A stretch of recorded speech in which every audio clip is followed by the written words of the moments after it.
রব খুশি হলে দুনিয়ার মানুষ গালি দিল কি আসে যায়। আপনি সবার প্রিয় হলেন, রব আপনাকে দেখতে পারে না, তো প্রিয় হলেন কার? কেউ আপনাকে দেখতে পারে না, কিন্তু রব বলে যে জিব্রাইল ওই এটা আমার বান্দা, আমি ভালোবাসি। মৌলা সোয়াব তো নাই, জান্নাতে যাইতে গেলে তো সোয়াবের দরকার আছে, কিন্তু আমার তো হায়াত অর্ধেক শেষ, বেশি দিন আর বাঁচবো না। কারণ আগের মানুষ 70, 80, 90 বছর বাঁচত, এখন 40, 45, 50, 60-এর মধ্যে সবাই চলে যাচ্ছে। মৌলা আমার তো 40 বছর শেষ, আমার তো 45 বছর শেষ, এই বাকি অল্প হায়াত আমি কি করবো? এত সোয়াব তো কামানোর কোনো সুযোগ নাই। আমি যদি 5 বছর বাঁচি তাহলে রোজা পাবো মাত্র 5 বার, হজ তো 5 বার করতে পারবো না, সামর্থ্য তো আমার কাছে নাই। ও মৌলা, কত কাজের কারণে তো নামাজ ছুটে যাচ্ছে, ইচ্ছাই অনিচ্ছাই। মৌলা আমি এতগুলো সোয়াব কিভাবে কামাবো? রব বলে যে মালিক আমি আসি তো। সুবহানাল্লাহ। আর তুই তো অন্য নবীর উম্মত না, তুই তো আমার নবী রাহমাতুল লিল আলামিনের উম্মত, তোদের জন্য আমি স্পেশাল সুযোগ রাখছি। আল্লাহ কি?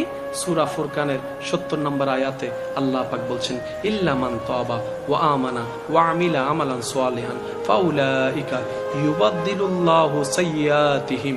বান্দা, যদি তুমি তওবা করে নিজের অতীতকালের সমস্ত ভুল বুঝতে পেরে স্বীকার করে আমার কাছে সারেন্ডার করে মাপ চাওয়ার পরে যতটুক পারো ভালো কাজ করার যদি চেষ্টা করো, সুবহানাল্লাহ বলেন না, ভুল বুঝার পরে তওবা করার পরে ঈমান আনা শক্ত করে যতটুক পারো ভালো কাজ করার যদি চেষ্টা করো, ইউবাদদিলুল্লাহ, আমি আল্লাহ তোমার যত গুনাহ মাফ করেছিলাম 85 সাল থেকে 23 সাল পর্যন্ত, যত হাজার কোটি গুনাহ মাফ করে দিয়েছিলাম, গুনাহ মুছে দিয়েছিলাম, প্রত্যেকটা গুনাহকে আমি আল্লাহ বাম কান থেকে ডান কানে ট্রান্সফার করে গুনাহকে সওয়াব বানাই দিব। সুবহানাল্লাহ। যেতে হবে রবের দিকে, শয়তান টানতেছে নিজের দিকে।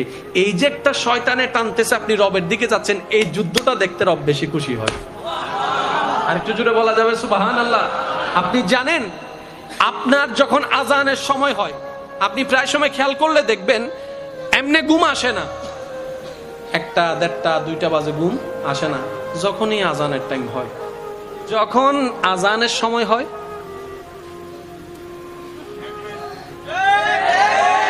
এই একটা সিচুয়েশন। আবার আরেক সময় হচ্ছে আপনি নামাজ পড়ার জন্য সম্পূর্ণ প্রস্তুত, আজানও শুনেছেন একদম সম্পূর্ণ প্রস্তুত, তখন নামাজটার পড়া হয় না। এটার মামলা কি? শুনেন, শয়তান আপনাকে ডাকছে নিজের দিকে, আপনাকে যেতে হবে রবের দিকে। এই যে মাঝখানের যে যুদ্ধ, এটাকে বলা হয় জিহাদে আকবর। সুবহানাল্লাহ বলেন না।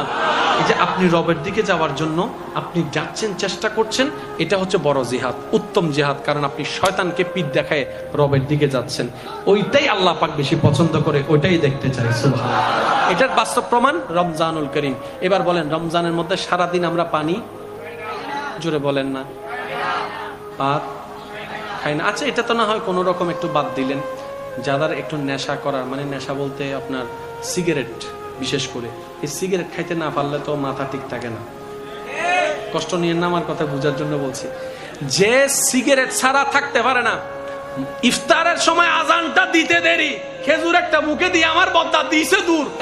যে মানুষটা সিগারেট ছাড়া থাকতে পারে না, সে কিন্তু সকাল 10টা কেউ সিগারেট দিলেও খাচ্ছে না।